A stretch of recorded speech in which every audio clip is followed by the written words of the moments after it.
Hey everyone, Fantasy Philosophers back with some more content for you. I'm your host, Patrick, with, as always, my co-host, Dustin. And as you notice, we have a special guest today. I'll let him introduce himself here in a second. But just want to talk about what we'll be diving into today as far as content is concerned. So we're going to talk about some wide receiver situations and potentially debate between two arguably wide receiver ones for the same team. But with that being said, I'm going to go ahead and hand it over to our special guest, Matt. Matt, go ahead and take a moment to introduce yourself and tell everyone a little bit about yourself. Yeah, well, appreciate you guys having me. Absolutely. I play in a couple leagues with these boys. Carter's got a redraft league we've been in for I don't even know how many years. A lot. And then we recently did a dynasty startup last year, going into year 2. And I wore my Wisco shirt just because I got Jonathan Taylor now. Patrick, there you go. You're welcome. You're welcome. But been playing on and off fantasy for 12 years. Well, not off, right? Just on. 12 years. Yeah, Houston Texans. Let's go. Woo, that's right, baby. Houston Texans. Well, right on. Well, thanks for joining us. I'm going to hand it over to my co-host, Dustin. If you have any other news or notes, if you just want to get us kicked off, we'll dive in. Yeah, man, I'm excited to talk about some of this. It's been a little bit since we've done a pod, so I'm a little anxious. Yeah. I don't know about you folks. So let's jump in, man. I'm sure folks have been keeping up with the news and notes around the league, and we'll get into it as we talk about some of these wide receiver groups. But let's just jump right in and talk about NFC South, Carolina Panthers. A lot of change there, right? So we got a new offensive coordinator with Joe Brady. He's coming in with Matt Rule. I can't tell you who the defensive coordinator is off the top of my head, but it's a whole new regime. Oh yeah. Yeah, Cam's out. Kyle Allen's gone. We got Teddy Two Gloves under center. And it's a whole new world. Rebuild in action. Yeah, it's a whole new world over there in Carolina. So, Matt, as the guest, we'll give you first crack. What do you think about this wide receiver room? They added Robbie Anderson, so you're potentially looking at a 3-headed monster: a DJ Moore, Curtis Samuel, Robbie Anderson. What do we got, man? What are you thinking? One, I might be looking to draft DJ Moore in like early 3rd if I can ever get him there. But other than that, I'm so scared to touch Curtis and Robbie with their current ADP. Robbie, he's just a burner on the outside. I think Teddy can throw a good deep ball, but I'm just so scared of, like you guys said, whole new regime, almost a rebuild in action. We got Ian Thomas now as tight end too. I'm like, if I can get DJ Moore in the 3rd, super happy. Obviously, CMC is going to steal a lot of passing work too, short yardage stuff that I think Teddy does pretty well. But I honestly have no idea even how to see value in Samuel and Anderson right now. So it sounds like this is pretty much a steer clear situation for you, at least. Yeah. Okay. I would say. Fair enough. What do you got, Patrick? How do you feel about this? And it's so tough. Just piggybacking off of a lot of what Matt mentioned, so many changes, I don't know what to expect. I agree with Matt. I do feel very confident in DJ Moore. I've loved him since he came out of college, so I've always been high on him. I think this is probably the year that he ascends into that locked in, top 12 year in and year out wide receiver conversation. Mm-hmm. Man, it's so tough with Curtis Samuel and Robbie Anderson, especially since Robbie Anderson has a history with the new coach in town. I can't imagine that they brought him or that he even agreed to go there without, some sort of discussion on his involvement. Curtis Samuel is the year in and year out, just sleeper discussion all off season, every off season. You know what I mean? And I like the guy. His metrics from last season make him look like he should do well. but he just hasn't. I know Carter would.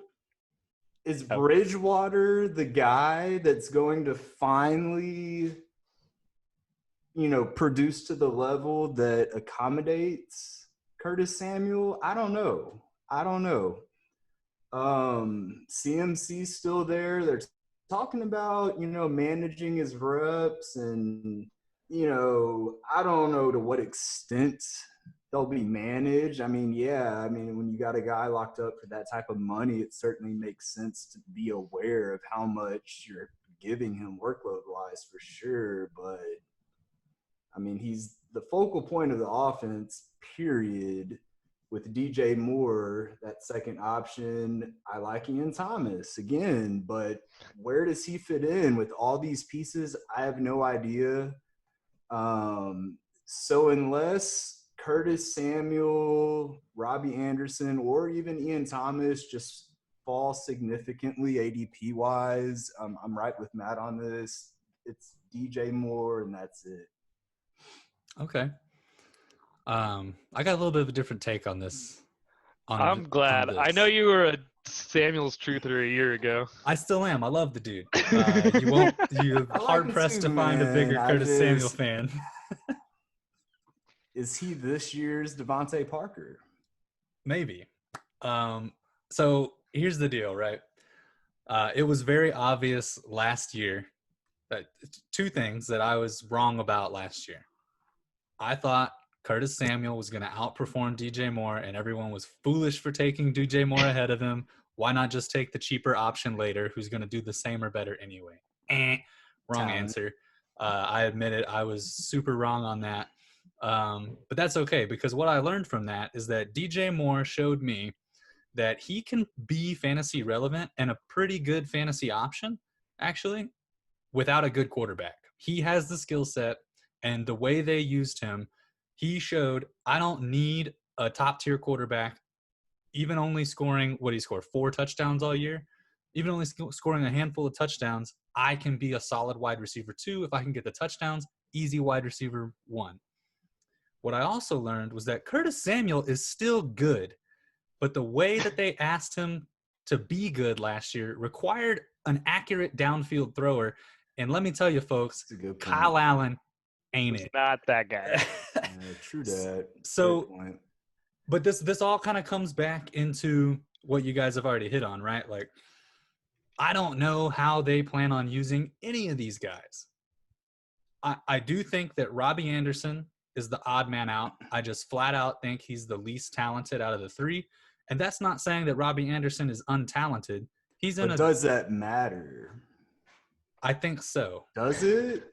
And I'm just playing devil's advocate here because the fact that he has that relationship and experience with the new coach in town, that could give him a leg up over Curtis, in my opinion. But that goes back to college, right? Talent-wise, I'm taking Curtis Samuel all day, but considering the situation as it is now, it's tough, man. For me, at least, it's real tough. Did Robbie Anderson go to Baylor, guys? Is that what I'm missing? Oh, it was before he was at Baylor. Oh, okay. Was it Temple? He wasn't at Temple, was he? I forget, but Robbie Anderson. No, Matt Rule, right? The actual head coach. Yeah, I believe so. Okay. Temple, you're right. Yeah, it was Temple. Okay. Sounded right, but I double checked. Yeah. So I'm not sure how much of that, honestly, like really, because at the end of the day, right, you still have to beat NFL DBs, which is no easy feat, right? And I think Curtis Samuel's a little bit better at that than Robbie Anderson, especially when you look at their all-around game. Now, is the new regime going to use Curtis Samuel in a way other than he's open 40 yards down the field? If you believe that, now was it Joe Brady or Matt Rule? One of them came out recently and said Curtis Samuel is critical to the offense's success. Now coach speak. Yeah, it's mid-August, so do with that what you will. Joe Brady, offensive coordinator. Joe Brady. Yep. Yeah. Now, granted, this is back on June 19th when this was said. Oh, okay. It is noteworthy. It's still noteworthy. Yeah. And you know, Joe Brady's a smart guy. He, in my opinion, is one of those coaches, because there's two types of coaches out there, right? There's a coach that says, I've got a player that can do X, Y, and Z really well. I'm going to find a way for him to do X, Y, and Z on the field. Then you've got coach over here that says, this is my scheme. I don't care what your skill set is, you run my scheme, right? I think Joe Brady is the first type of coach. So I'm hoping that he finds a way to utilize, he's got a ton of talent, but I think outside of CMC, DJ Moore and Curtis Samuel are your most talented weapons. And I think that if this could be one of those ascendant offenses. So I'm happy taking Curtis Samuel at where he's being drafted, because people seem to be scared of him. I'll watch him fall He's for a going couple pretty rounds. late. Yeah. Yeah. So I'll take a chance on him there. No harm, no foul. If I'm wrong again, well, I'm wrong again, and I should probably reevaluate everything about my life. But DJ Moore is just tough to get, man. He goes before I'm comfortable taking him every time. So there's that. But I like them both. We'll see what Teddy Bridgewater can do, but he looked pretty good in that Saints offense last year. So I'm comfortable with when Samuel. you got Michael Thomas, who can pick up those 10 yards just over and over and over and over and over. Can't guard Mike, so yeah. Just saying. So we're all over the place on the this. One thing Curtis one. Samuel certainly has in his favor is, again, and we may have mentioned this on a previous episode, but just to reiterate, Curtis Samuel literally just turned 24 earlier this August, and he has 3 years of NFL experience. So, you know, age, talent, experience combined, I think this is the make it or break it year for Curtis Samuel. If we have another just lackluster performance, I'm probably just throwing him aside the rest of the way. That reminded me. We'll see what happens, man. We'll see what happens. Another argument for Samuel: rushing upside. In the first 2 years, he's seen an increase in rushes. What if he sees even more rushes this year too? You know, he's got that. We've talked about a couple of receivers who have that profile. I forgot about that. That's a great point. Well, I'm glad you brought that up because I completely forgot about that. Yeah, last year, 19 rushes, 130 yards, and a touchdown. I've had his stats up, and I didn't note that 19. He ran the ball 19 times. Jesus. Yeah, dude. Yeah, that's kind of like that sneaky Robert Woods stat. Yeah, I had no clue. Did you know that Robert Woods racked up, like 20 rushes and what was it, like 200 yards? We'll get to Robert Woods. Hopefully we'll have time to get to Robert Woods. Oh, yeah. Yeah. Hey, I'll take that as a cue to shut up about Curtis Samuel. That's who I'm comfortable drafting. Any closing comments about the Panthers? Anything at all? They're scary, but there's value. They're scary. Bridgewater is the key. That's my closing comment. Bridgewater is the key. I agree. If that key fits, it's a lot of upside. There's a lot of ceiling there. So risky, but could be worth it, I guess, to summarize. Good discussion, fellas. That was just the first one. Great discussion. Loved it. So let's go ahead and pivot right on over to the Philadelphia Eagles. And again, you being our guest, Matt, I'm gonna let you take the lead here. Where are you at on this Eagles depth chart?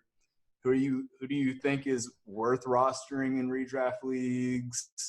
You know, is there anyone that you're out on? Where are you at with this depth chart here with the Philly Eagles? So I'm pretty invested in the Eagles. I got Carson Wentz in a couple leagues. I just traded for Jalen Reagor. Dude, this is another one where, I mean, we did our homework. We picked some hard ones. I'm thinking Zach Ertz has to be the number one pass catcher still. Just with lack of experience. Does Goddard surpass Ertz this season? I don't see that yet. I still see that about a year out. I'm pretty high on the talent of Reagor, but 5'11", 200 pounds. He almost has Curtis Samuel's build, but doesn't have that 3 year of NFL experience yet. I think Deshaun's healthy. I'm thinking we've only seen what. Well, he's not playing football currently, so yeah. And I love Deshaun, Jack. I really do.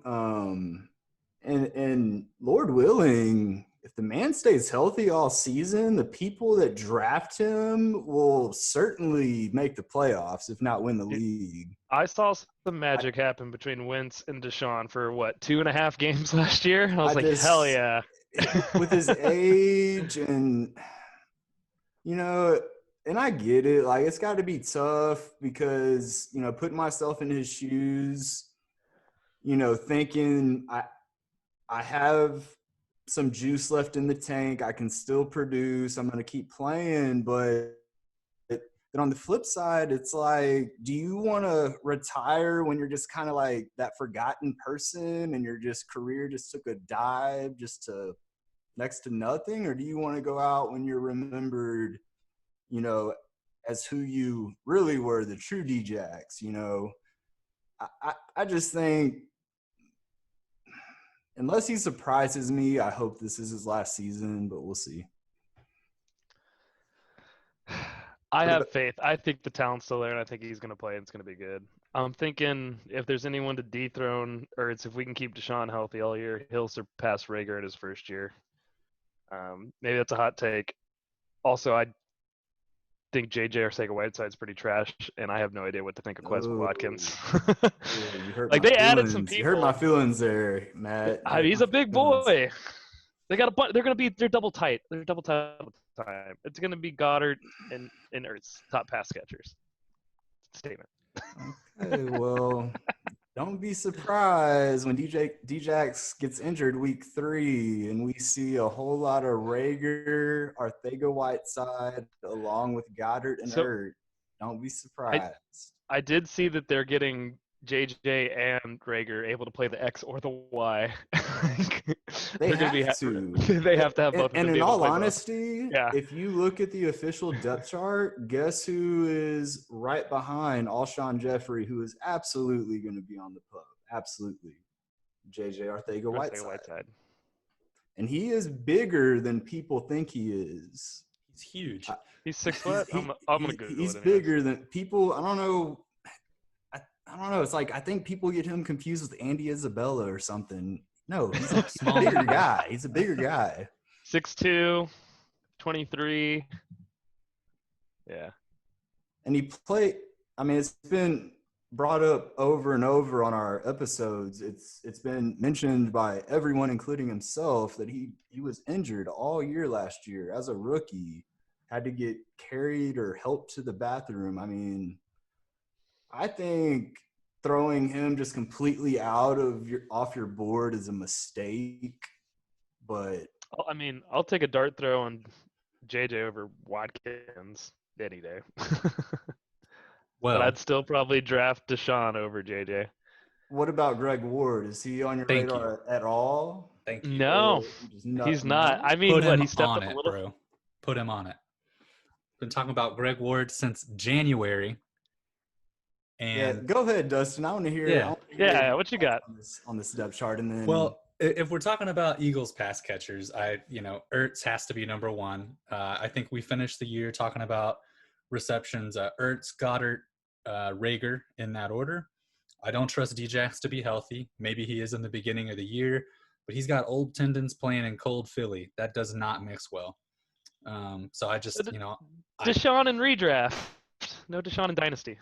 I don't even – I mean, where he's going in redraft, yeah, maybe, because the boom is a boom. But his, Well, that's the other thing is even if he stays healthy, he'll have a week where he puts up like 35, and then he'll have 2 weeks where he gives you like 4 and 8. He'll have another week where he gives you like 20, and then 7, 4 – Yeah. So I'm not about it. And if we're talking about redraft, especially if you're just planning on, you need a stopgap in the early season, the answer at wide receiver is Greg Ward, my friend. Who else is it? You're talking about chemistry with Djax. My thoughts right now. Yeah, you were just talking about chemistry with Djax and Wentz at the beginning of the season. But the end of the season, it's much more important. And who was Carson Wentz throwing touchdowns to at the end of the season? Bingo. Greg fucking Ward. Because there was nobody else. They drafted Reagor. Okay, so now and again, we're talking about, I guess, coach speak, but we don't really have much else to go on with the way this offseason is. I think it was Doug Peterson the other day said that Greg Ward is competing for a starting wide receiver spot. What? I'm looking at the depth chart. Rager, Deshaun. You're looking at a preseason, no preseason game depth chart. Have fun deciphering that. Alshon is absolutely on the pup. Yes, he Put is. it in writing. Yeah. Rager's going to be on the field. Yep. So it really comes down to how much two tight end formation they run, and then the battle more or less between Arcega-Whiteside and Greg Ward. I feel that when you see a guy produce, why take him off the field? I mean, wasn't he a rookie last season as well? An undrafted, well, he might have been drafted. I know he got pulled up from the practice squad. Undrafted. Yeah. Not drafted, rookie, went to from college. Houston. Houston, shout out 25. H-Town. What do you do? Hey. I mean, it's someone that no one's ever heard of. I agree, but at the end of the day, stats are stats. It's Steven Sims on a decent team. Oh my gosh. People are all over Steven Sims in Washington. I love Steven Sims. Okay, but you don't love Greg Ward? Nah, dude, it's JJ or it's Deshaun. He's not going to touch the field. That was last year backup emergency situation. Won't happen again. So let me ask you this, Matt. Are they just not going to run any formations that include a slot receiver? No, they will. But okay, and when they do, who do you think that slot receiver is? Who are the three on the field for you? Rager, definitely not in the slot. You put Deshaun in the slot. Okay, but who else is on the outside? Deshaun. Yeah. Well, what I mean, you're running double tight now. You're running double tight. Deshaun Jackson needs to come in the slot at this point. Please retire. All right, we're gonna have some bets on the Eagles, boys. Yeah, we are. So, you're right. I'm all in on Greg Ward, by the way. I get it. Like, Greg who's the other true slot there? It's like, who in Watkins? The bleep is Greg Ward? Same, but when he saw playing time, he produced. I mean, Arcega-Whiteside, I essentially consider him still a rookie this season. And you got to think Ward. Him. Yeah, I mean, and between the two, you got to think Ward has more chemistry with Wentz. Out of necessity. There's the last man standing last year. Okay, but even if the chemistry's out of necessity, it's still chemistry, dude. It goes a long way, I promise.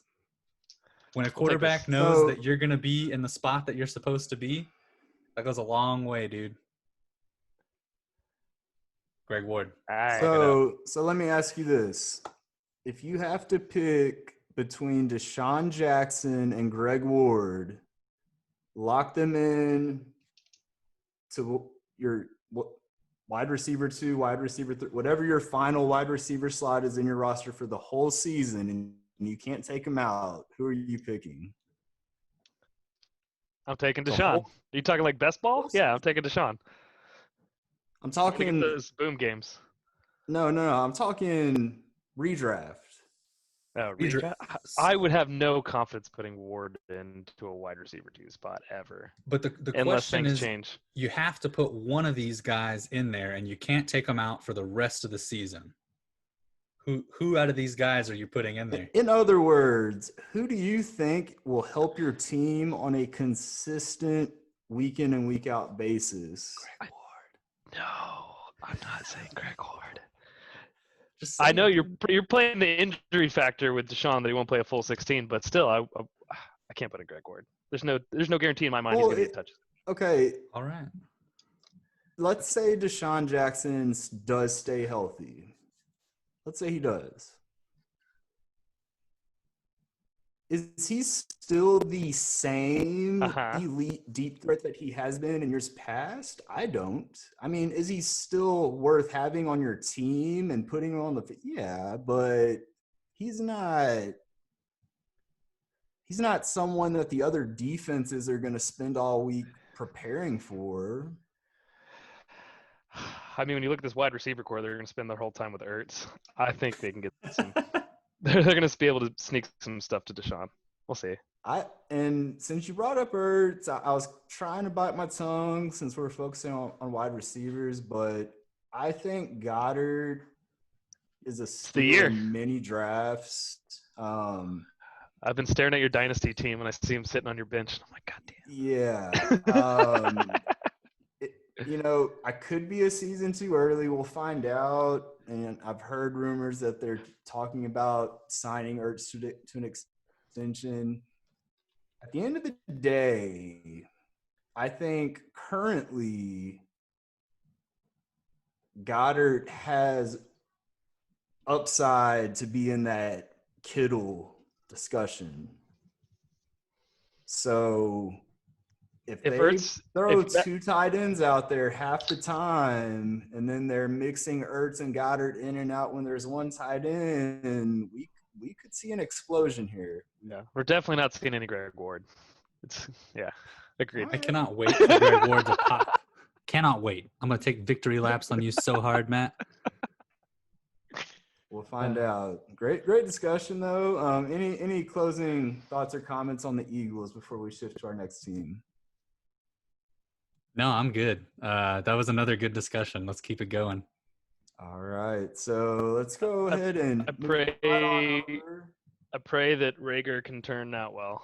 That's my closing argument. I hope Rager falls. We'll see. I wish he would have gone somewhere other than TCU. And no offense to TCU. Really, no offense. It's just it's real hard for me to get a real good grade on his game just playing in that offense. Just calling it how I see it. But, yeah, I do like Rager for sure.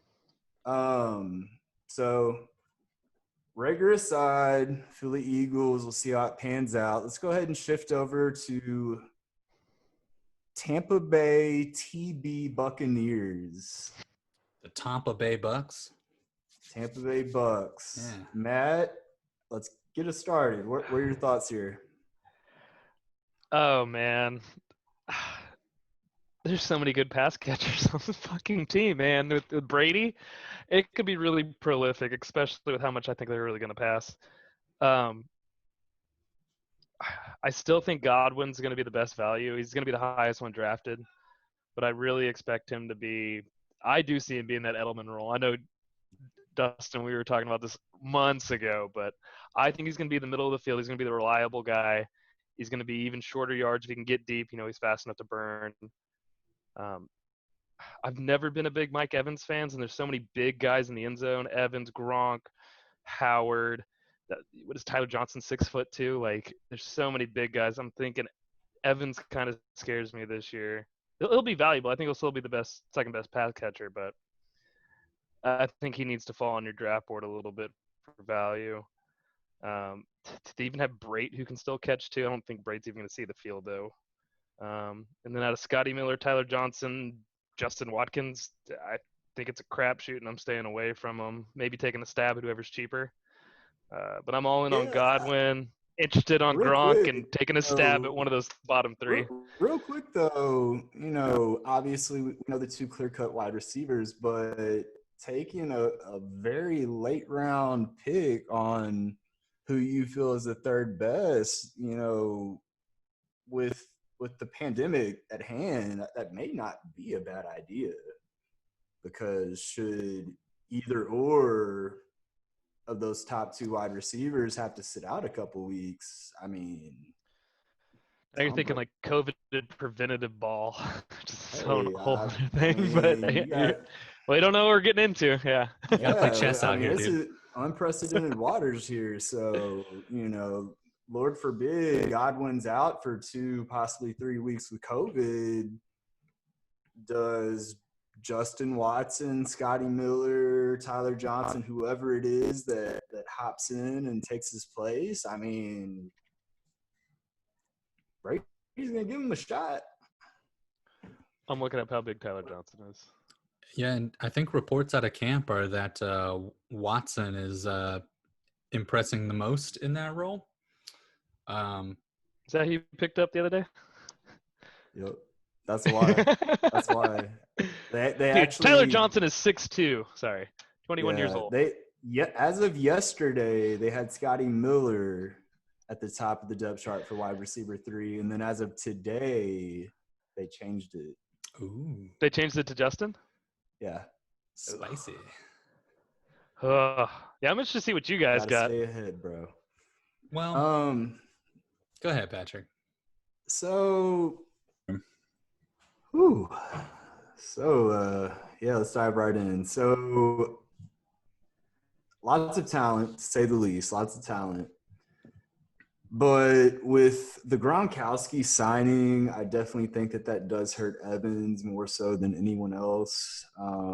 So I would be targeting I agree. Godwin for sure.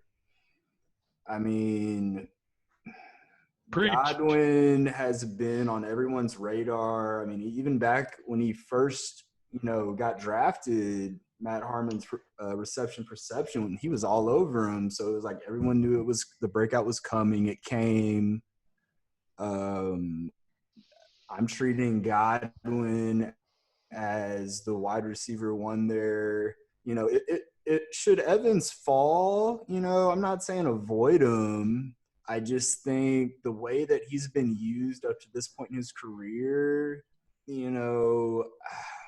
I feel like Evans will be used more or less to set up Gronk, Godwin, open underneath. And then you get down in that red zone. Gronk did not come out of retirement just to run block. He's going to get fed. So, like, when does he become a value? Like, 5th round? No, he's gonna. I'm dumb. He still gets drafted above Godwin a lot.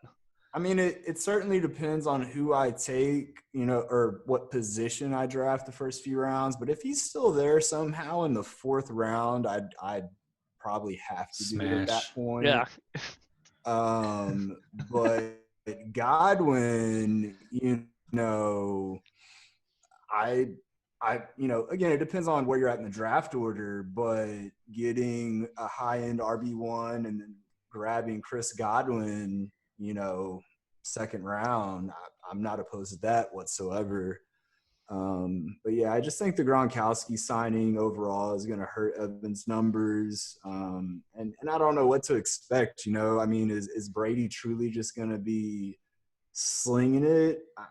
Or is it more game managing, like I'm going to win a ship with someone other than Belichick so everyone knows who is really putting on?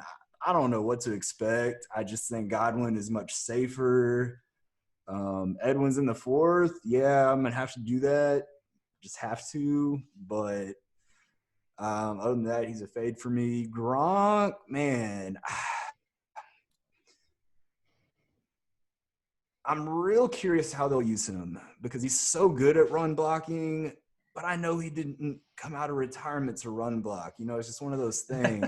So, it's almost – he's gonna get his I think it's going to be one of those, like, maybe have like a deal in place between him and Arians. Like, hey, I'm going to feed you the rock in the first half. We're going to get up, but I'm going to need you to block for the run game in the second half. I don't know. I'm just throwing out random scenarios, but I think the intangibles too, like Brady's just going to look to him. That's like muscle memory, I feel like, to a degree too, and he knows it. Well, and Gronk can finally be Gronk, because he couldn't really do that on the field anyway, playing under Belichick. But, like, I've heard him say in pretty much any and every interview he's done since signing with the Buccaneers, just how much fun he's having, how relaxed he is, how much more just, like, comfortable. It just sounds like he's in a real good place. And, history shows that Brady will look for him early and often, especially in the red zone. So as long as he stays healthy, man, I would not be surprised to see double-digit touchdowns. Gronk over under 6 touchdowns. Over, for sure. Easy. Over 6? I think the offense how many scores touchdowns, a lot of points. How many passing touchdowns do you think Brady's going to throw? unless you think they're just going I to don't run the know. ball. That's Gronk. I think he's probably going to get 8, but Fair. I'm, Okay. Half the you game's know, a Gronk TD. if it was over under 7.5, that's a little harder. I think that's going to be his role when they get down.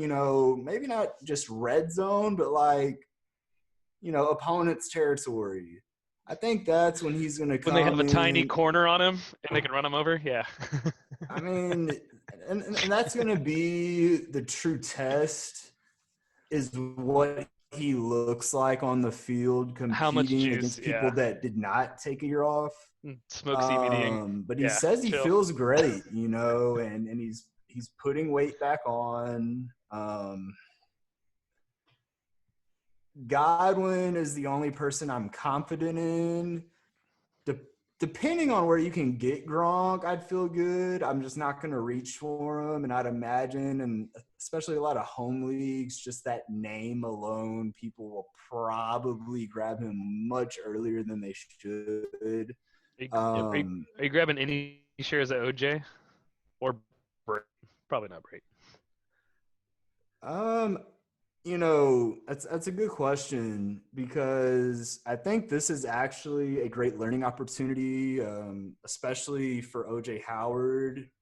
Having someone such as Rob Gronkowski come in, who's one of the best tight ends we've seen play the game, that's going to,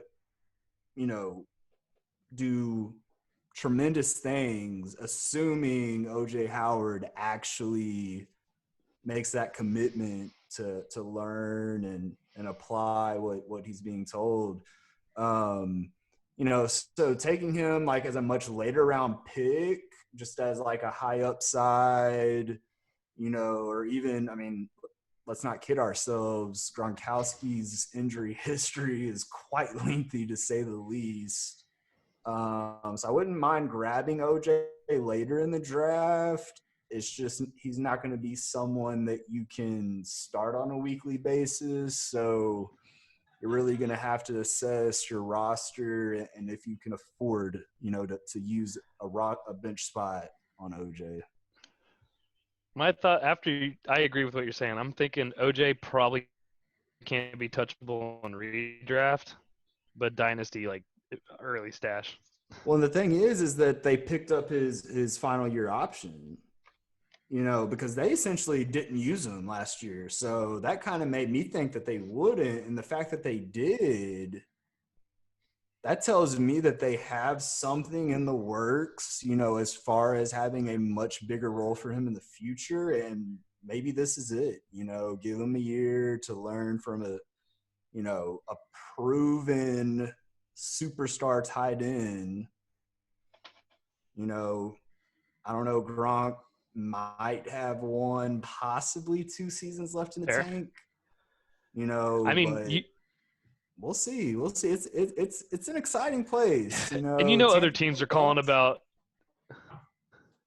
For sure. Yeah, other teams are calling about Gronk, Howard, or not Gronk, but Howard and Brait. Like, I it's heard crazy that teams inquired about Howard last season, and they, again, not only did they pick up his option, they I don't know what the offers were, obviously, but I'm sure We'll they keep had him. the opportunity to trade the guy, and they decided not to. It's kind of similar with, not to get off topic, but the Hooper Njoku situation, but we'll see how it plays out. That would have been a good one to touch on, too. Yeah, it sounds like you guys are a little higher on Gronk than I am, and I think I'm a little higher on Evans than you guys are. I'm comfortable taking Mike Evans somewhere in the 3rd round. 1,000 yards receiving every year. Anytime that Brady's had a deep threat, that connection has been solid. And outside of someone like Randy Moss, he's never really had a deep threat like Mike Evans, right? Remember when Chris Hogan was still relevant? That wasn't because of Chris Hogan. That was because of Tom Brady. Mike Evans has been relevant without Tom Brady. So I'm comfortable taking him, Yeah, and I guess It's just to A&M throw though. out one more thing that worries me about Evans, and I'll be the first to admit I'm not going to sit here and pretend that I've just watched a whole lot of Tampa Bay Buck tape, so I could be wrong. But in the games I've seen, I feel like Evans is treated more so as just a deep threat, running mostly vertical routes. Whereas I don't see a whole lot of like quick, screens or really slants even. Or, Runs a lot of digs. I don't know. He just, I'm not going to say he's one dimensional. It just seems like they really want to leverage the size that he brings and just, force the defense, to be honest and cover the deep part of the field. I don't know. I mean, when you're The running thing is, if the next- Buccaneers offense is as good as we think it'll be, then I would imagine come second half, we're going to see much more of the run game. And at that point, a deep threat such as Mike Evans, how many targets is he going to get in the second half of most games? I don't know. how far can Brady throw to? I don't think the Brady has no arm narrative has really any weight to it. If the guy's playing quarterback, man, he can sling the ball where he needs to. Yeah, and if you dive in and look at when he actually had opportunity to throw the ball deep last season, he was fine. He was fine. He just didn't get the chance. So I'm not worried about that.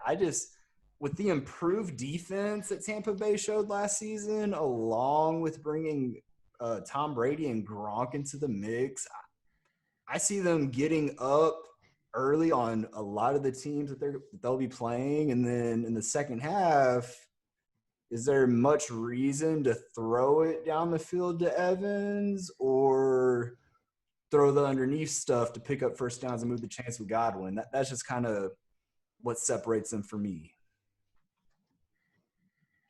Okay. Go for it. So, if you guys had to take a late stab, who are you going with? Watkins, Miller, Tyler, Dustin? I think you're thinking Watkins all the way now, huh? Yeah, I mean, I'm just following camp hype, but I don't have anything else to go on. So, use what you got, right? If you had asked me this a week ago, I probably would have said Scotty Miller. But with the reports out of camp, and then according to Patrick here, they actually adjusted the depth chart today. So I know we're talking about like a training camp depth chart where we can't see any of the practices or anything, but that's what I'm going on. You can't trust Tampa Bay beat writers, those Rojo lovers. Whoa. You can trust all the Rojo lovers. Okay. Can't speak about any of the other beat writers, but you can trust all the Rojo lovers. Did they change the depth chart though? That is impressive. Yeah, Well, so they did on Roto World, and that's the Bible though. I go to Roto World because, in all honesty, and I'm dead serious, I've seen them be more updated with the depth charts than the actual official team sites at times. So after seeing that a few times, I was like, I'm not even wasting my time here anymore. I'm going to Roto World every time. So Justin Watson, earlier this week, August 16th, Bucks coach Bruce Arians said Justin Watson is making a push for the number 3 receiver role. Take it as it is. So just to share a little more, and this is coming from The Athletic, that's the source. Watson had a nondescript 2019. Obviously, we won't get into his stats or target share. Didn't do anything at all. But at the end of the day, he's going against Scotty Miller and Tyler Johnson. So Tyler Johnson being a rookie with the COVID offseason, that's going to be tough in itself, right? I do like Scotty Miller, especially with the speed he has. He's just so small, and he couldn't stay healthy last season. I don't know. It does note that Watson dropped 10 pounds this offseason and is showing up much more speed. He He reportedly hit 21 miles per hour in practice. How much you want to buy into this, I don't know. But the fact that Watson's going up against a rookie and a year two guy who is extremely small and was just riddled with injuries basically throughout last year, I would certainly take a late round grab at Watson. Not that I expect him to necessarily be involved, assuming all of the starting wide receivers play all games. But if anything happens, I wouldn't mind having him down at the bottom of my bench personally. Are we talking about the super rare wide receiver handcuff? Hey man, when there's a if there's a place to do it, yeah. When there's a pandemic at hand, everything is out the window at this point for me. Like, I'm going into this could be the most interesting waiver wire year. Yeah. Handcuffs. Oh, I think the waiver is going to be wild. Yeah. So dude, I've got my seatbelt. I'm ready. Half the season. Even backup quarterbacks. Oh yeah. Like seriously. Like even backup quarterbacks. I mean, so whether these are anyone that is. I have my RG3 shares with my Lamar Jackson. Don't worry. Anyone who is one injury or IR spot away from becoming relevant, I mean, why not? Why not? Strange times we're living in, boys. Next man up. Absolutely. Next team up. Let's move ourselves right along. We're coming up on an hour here. And oh damn. Last team that we got to talk about here. I think we saved the best for last, obviously, because we're going to talk about the Houston Texans, baby. Hey, Bulls on parade. But this is another team where maybe the coaching regime didn't change much, but we got a lot of new faces coming in on this offense. So how does that shake out? Big time target monster, target hog, DeAndre Hopkins. We shipped him off to the desert. He's in Arizona where somehow it's even hotter than Houston. He gets to go vacation in the desert. Yeah. What a present for Kyler Murray. Oh, I know. Oh my God. And Cliff's got to be excited about that, I'm actually secretly surprised, or like, I'm kind of happy with our wide receiver room though. There's experience. I think that's a valid point. We have a lot of guys who no one's going to say are world beaters, but we also have a lot of guys who are really fast and have produced in the past. So who's your favorite out of that group, Matt? Are you a Will Fuller fan, or are you more about Brandon Cooks or somebody else? So I got my Fuller jersey in the middle and behind me. So I'm going to wear that one to games. But I'm seeing the value as Cook, guys. I'm thinking Cooks, if we can just keep him away from a concussion, I'm thinking he's the clear value here. I mean, they're both so burners. They're so fast. But at least from what I'm seeing, I'm still seeing Fuller go first. So I see Cook as a slight advantage. And I just wonder over and over why. Why draft Fuller over Cooks? Like, I can't think of the one single reason. Sorry. I think it's because when Fuller and Deshaun like have magic going on, it's like 4 fucking touchdowns for both. And how many games has that been? I get that. Yeah. Year to date, how many games has that been? I think there's been that one big one last year. And Cooks has done it with so many quarterbacks. We did it with freaking Jared Goff. Of course, Brady and Breeze are Hall of Famers, but like, Deshaun Watson is one of the best quarterbacks in the game. Oh yeah. So I'm targeting Cooks as much as I can. I don't have him yet. I'm thinking Fuller's good too if he falls, and then Stills and Cobb. I mean, next man up. COVID. Fuller or Cooks gets hurt. You know who's jumping in there? It's Stills, right? So, I don't know. Not really big on Cobb. If we want to talk other pass catchers, Aaron Fells is still under a 2-year contract. And I'm thinking with DeAndre Hopkins. Warren. What'd you say? Oh, Cale Warren, yeah. But, I don't know. Fells is under 2 years. And with DeAndre leaving, I'm thinking Fells is big, massive body of a human is just going to be in the end zone sometimes this year for Deshaun. And maybe Cale Warren in Dynasty. I picked Cale Warren up in Dynasty, so Well, we'll see. let me segue off of that because I've actually talked about on some of our other pods. Deshaun Watson in the red zone loves to throw touchdowns to tight ends. However, Oh yeah, that can be any of them. They have 4 that can legitimately line up out there and score a touchdown in the red zone. First of all, we've seen Darren Fells do it. We've seen Jordan Thomas do it. We've seen Jordan Akins do it. And everyone in that organization says Kahale Warren can do it. So good luck figuring out which one of those is going to be the guy. I think, honestly, this is just me as a Texans fan who's watched a lot of games. I think inside the 5, we're going to see a lot of 3 tight end sets. And one of those guys is going to catch some touchdowns. But Probably who David is that in Johnson. any given game on any given drive? I don't know. I don't even want to try to guess. guess how big Darren Fells is? I don't know, like 6'4", 6'3", 250. 257. Guys, Darren Fells is 6'7", 281 pounds.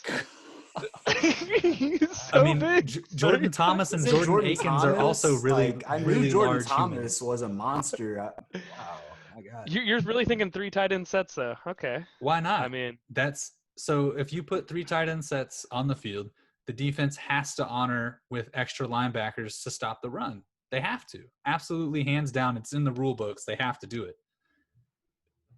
What if they all run pass routes? I don't want my inside linebacker matched up with, how big was he? 6'7", 280? 6'7", 281. No thanks. 34 years old, though. What are you going to do? Put a safety on that? Dude, 34 years old. I only need the dude to catch a 4-yard pass. Like, let's go. I think he's going to catch a lot of them. I'm excited, though. What's y'all's 104-yard takes? Who's up next? Patrick, what do you think about this? Someone tell me they loved Randall Cobb, because I don't. Well, okay. I didn't even talk about the receivers. I just talked about the tight ends. So let me talk about the receivers real quick. Okay. I don't love Randall Cobb. I'm sorry. I wish I could help you there. I would prefer Kenny Stills. They've both produced. I've seen Kenny Stills do it in Bill O'Brien's system. Is the tiebreaker for me. Stills looked good last year. Stills has looked good pretty much his whole career. You go back to Miami and New Orleans, like he's been a solid guy, but he is just a guy. But as a number 3 wide receiver, I think it's solid. I honestly, I hope and pray we get 16 games out of Will Fuller, but I'm not super confident in that, unfortunately. Just he's a sports car, dude. He's a freaking Ferrari, and if you don't keep that thing maintained, something's gonna break. And I know he's maintaining it, but he's got too much horsepower, dude. He's got too much horsepower, and those hamstrings can't take it. Yeah, maybe the dreads are the drag is what's pulling his hamstring. I don't know, man, but if I can, it's the best feeling in the world to pull up your fantasy app and see that you've had one player playing and you have 67 points because Will Fuller got you 54. Yeah. Oh my God. Yes. That's fantasy heaven. Just how much is it going to happen? I think Cooks is the safest and also one of the cheapest. So. Yeah, I agree. I'm certainly in on Brandon Cooks. Cooks around. I mean, why not? I mean, yeah, the concussion talk's concerning, but at the end of the day, he's only missed 2 games in his career. He's put up over 1,000 yards prior to last season and 4 consecutive seasons, 3 of which were with completely different teams. He's still young. I believe he's 26. The fact that people are picking Will Fuller before Brandon Cooks should be a fucking crime. I wish someone could give me something logical behind that. Will Fuller in his 4 seasons, he is just talking regular season, of course. He's missed 26 games. 26 games. That's Brandon a lot. Cooks has missed 2. Yeah. He's probably compromised too. God damn it. Sorry. If Will Fuller plays an entire 17-game regular season, it will be a miracle. Yeah, I I'll be a monkey's uncle. I will play the lottery. Over under 13 games. Under. I have to say under. Unfortunately. Under 13? Oh dude. man. What? Like, guess in his 4-year career, guess how many seasons he's played more than 13 games without looking? 1. His rookie year. I would say 2, but the way you're saying it, maybe 0. I want to say 0. His rookie year, he played 14. I want to say 2. His rookie year, he played 14. Second year, 10, 7, 11. Ooh, right on the first guess. The most receiving yards he's had in a season is 670. 670. I said 700. Right there, dude. But touchdowns. What's Well, the most how much were touchdowns those? he's had? Okay. Like 8, boys? 8 In his second season, he had 7. in 10 games. That's dope. Okay, that is. I agree. But then listen to this. His rookie season 2, his third year 4, last season 3. Nothing's like – I don't get the hype on this guy. I get it. He's fast, but he's he a can't sports stay car, healthy. dude. When he's healthy, he'll have maybe 2 blow-up games that win you the week. Awesome. But beyond just a very, very late pick, I'm not touching him with a stick. Like, no. I'm really not. I mean, I think Brandon Cooks is the man to own. As previously mentioned, the tight ends will be mixed in and out and, collectively will produce. David Johnson, I'm probably higher on him than y'all too, but I think everyone's making a major mistake in counting him out. Are you talking receiving work too, or what? I hope you're right. You know what? I'm going to bet that David Johnson ends this season with more receptions than Will Fuller. Oh my this point of the God. video. David Johnson ends the season with more receptions than Will Fuller. Watch, Will Fuller will play 1 game and it won't even be close. But I'm just the fact that that's even within possibility, and seeing where Will Fuller is going like 7th round. Why? We're chasing that sophomore season. That's what everyone's doing. They're chasing that. They're chasing what could have been had he played 16 games in that sophomore season. So we all like Cooks. Well, you guys for all take y'all a that throw want on to keep Stills. doing that with Fuller, feel free, especially if I'm playing in a league with you. That just helps me out. The guy's talented. I'm not taking any of that away from him. But again, with 26 missed games across 4 regular seasons, he's nothing beyond a late round high upside pick. Yeah, and if he's going at ADP, I don't want any part of it. If he falls 4 rounds, sure. But yeah, I feel like there's a lot of value on the Texans, right? It's just when and where do you get them? And I feel like a lot of people are. I mean, I'm a homer. I rarely take any Texans. Same. So last year is the first time I've had a Texan since Arian Foster. I'm seeing him go like I had in the Foster too. 7th round. Which, that's too early. The other receivers available, like, it makes me want to slap the person that took them in the 7th round, because even in the 8th round, the receivers are better. I don't know. Maybe I'm just completely out the loop, not aware of something that happened, or I don't know. No, dude. Like, and if so, like, props to everyone that keeps drafting him well ahead of Brandon. But well, dude, this is perfect, I'm right? just bewildered. I am bewildered. That's the most appropriate word. So Patrick and I are in a 10-man startup with fairly large rosters right now. I'm looking at the draft board right now, and Will Fuller went 8-9. So the tail end of the 8th round. Better than the 7th, but but it is a 10-man league, so Fair. roughly the 7th. Basically the 7th. Did Cooks go yet? Cooks is still on the board. Guys that went after Will Fuller. So far, we've had Michael Gallup, Henry Ruggs, Tyler Boyd, and Devontae Parker. Outside of Ruggs, and maybe even Ruggs, I probably want all of those guys over Will Fuller. Yeah, I do. Yeah. So Will Fuller over Devontae Parker. Why? No thanks. Will Fuller over Tyler Boyd. No thanks. Why? No. Yeah. Will Fuller over Michael Gallup. Yeah. No thanks. Hey, give me that all day. Fuck Michael Gallup. Who the fuck is he? I mean, you can have it. Jordan's on it. Got him on the trade block. Sorry for the tangent. I had to get that out of my system because I've been seeing it all off season, and I'm just like, it's befuddling for sure. Well kept secret being kept from me, or people are fucking crazy. I follow the Texans closely, as do the two of you. There's no secret, dude. People are chasing what could have been, and that's what fantasy players do.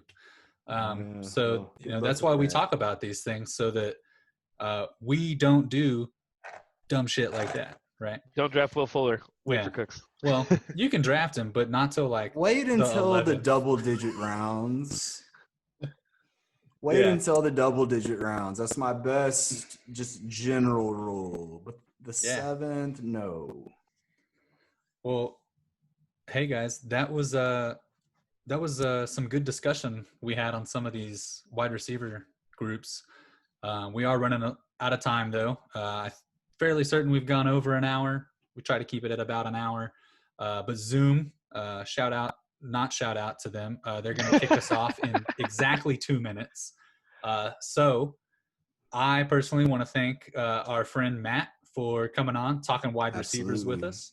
Appreciate you, Matt. Yeah. Guys, to have you back on. Yeah, it is fun. Even if one person watches, I had a blast tonight. So I just hope that absolutely someone out there watching gets some value out of it. We'll post Twitter handles. Dude. Dylan's already paced in here like 4 times.